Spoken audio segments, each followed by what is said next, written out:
Hello mga busing, magandang araw sa inyong lahat. Ang ipapakita ko sa inyo ngayon ay itong bagong bili ko na electric nailer PH-ENF30-HD.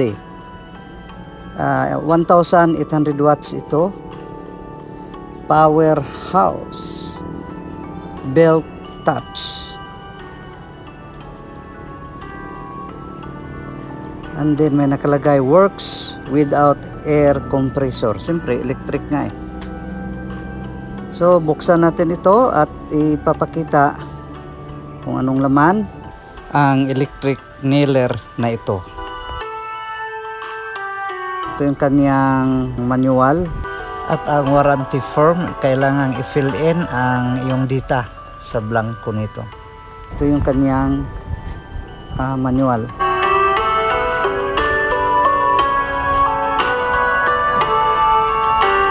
Yan naman ang kanyang naka-plastic gamit no flat screwdriver yun at saka dalawang Allen wrench. So ito na yan, tinanggal na natin galing sa loob ng kanyang box. Meron itong kasamang bala, kaso lang maigsi ito kasi F15. Okay, tanggalin natin ang ating tool galing sa kanyang plastic. Tanggalin mo natin itong katali sa kanyang kable, sa kanyang cord, sa kanyang wire. So ito na yon. Iangat natin. Ito yun. Ang ganda. Tingnan natin. I-inspect natin.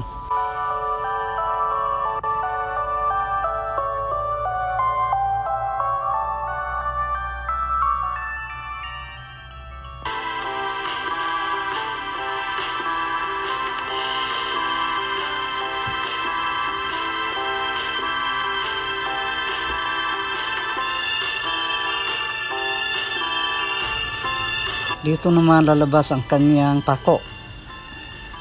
Yan, may tatlong butas. Ito naman yung lalagyan ng pako niya. Idiin natin itong pinakalock. Ito para pwede na hilain yung pinaka-cover ng lalagyan ng pako or tinatawag siyang cartridge. So, ito yung para mechanism. Ito yung spring, dalawang spring na nakakabit sa parang itim na sa loob. Ito yon yung kulay itim. Itulak yung pako papunta doon sa kanan. Ito naman yung kasamang pako pinadala F15, no? TNL PH NL F15, pero maigsi lang ito, hindi ko masyado ito gamit. Meron ako dito mas mahabang pako F50. 5,000 pieces ang laman ng malit na karton ito, made in China.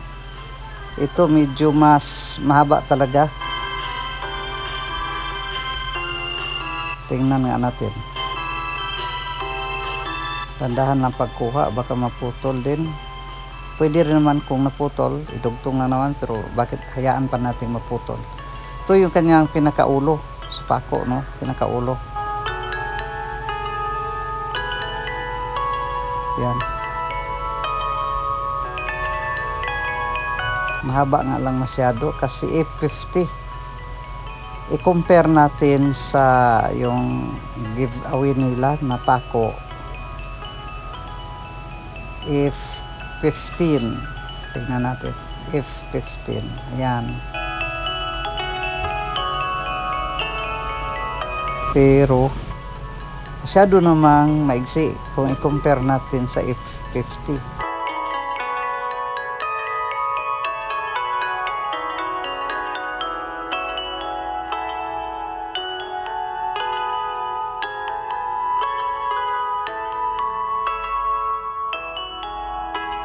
Ito naman yung kanyang power switch, kulay pula.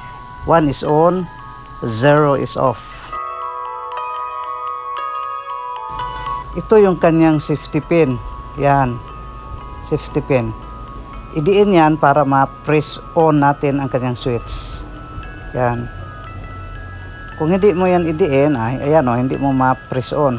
Idiin natin ang pin, ayan, pwede na i-on. Idiin natin to para mahila ang lalagyan ng bala. Ayan, hilain natin. Subukan natin itong F50. Pero, tingnan natin. Masyadong mahaba, hindi kasya. Yan, gustuhin ko mang gamitin, kaso lang hindi kasya. Balik natin.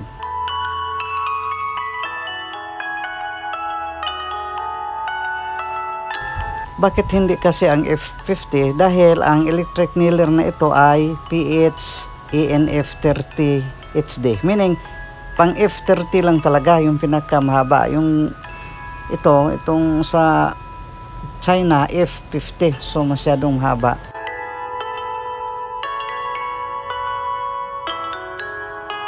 So, if ever na kailangan ko ng malaki or mahaba na pako, hanggang F30 lamang. No, bibili ako ng F30. Ito naman padala ay ano lang, F15. So i-times 2 natin, no, para magamit talaga, ma-maximize natin ang kanyang kapasidad. Okay, buksan natin ulit. Idiin ito para pwede hilahin. And then dito natin ilagay ang pako. Ito yung labasan. So, ilagay natin tong F15 na pako. Yung sa bandang itaas yan, ulo yan. No, hindi pwede baliktad.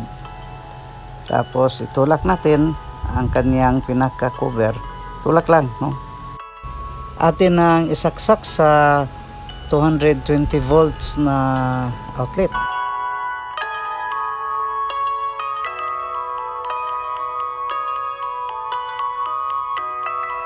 Ito yung kanyang power switch. Off yan. Pag dito banda on, 1. Kita ba? Off yan, 0.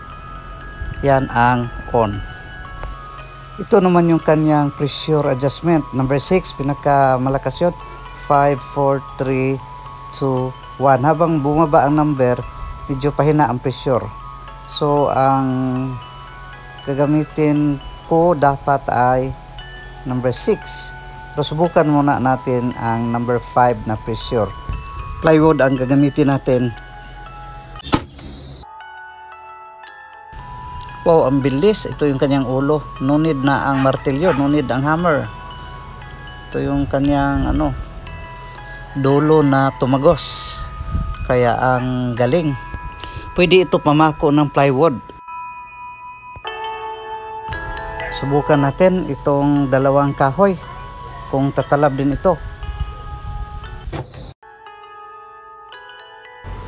Ang kahoy na ito ay mahogani. Pero hindi masyado tumagos. Hindi masyado nadiin ba? Kasi pressure 5 lang yun. Try nga natin ulit.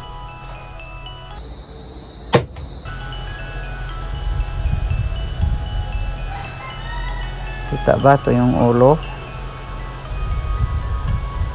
How about dito sa kahoy na galing sa niyog? Tingnan natin.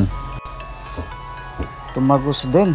Kahit pala masyado matigas na kahoy, kaya rin sa ganitong electric nailer. Kaso lang, medyo nag-protrude yung ulo. Kasi nakasiting sa pressure 5 lang. Kaya kailangan nating i-off muna ang power at i-adjust ang kanyang pressure. Gawin nating 6. Yan, maximum pressure na yan, no? Number 6. Sagad na yan kung mayroong improvement. I-on natin ulit ang power switch. Yan.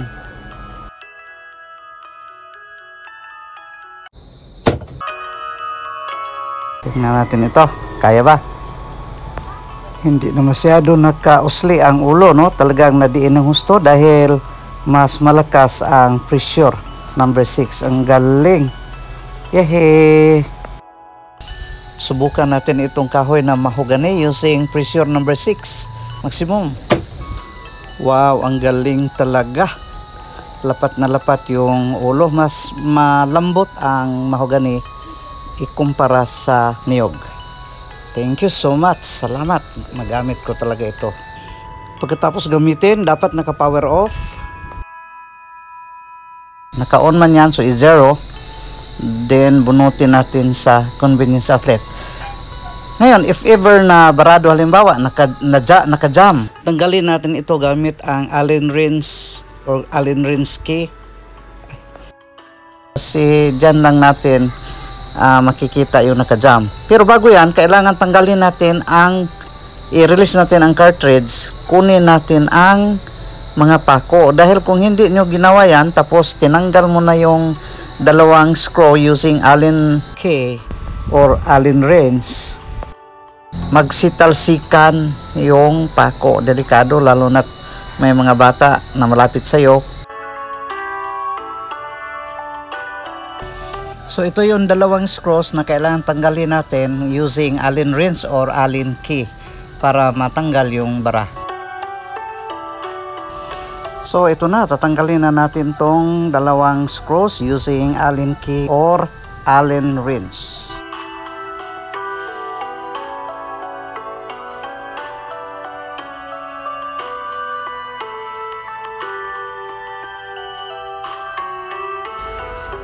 Okay, tanggalin na natin. Ito pinaka-cover. Ayan. Kung may bara, dyan natin makikita kung saan yung nag-jam na pako. Kunin lang natin yon. Ayan. At pagkatapos, siyempre, ibalik din natin itong cover.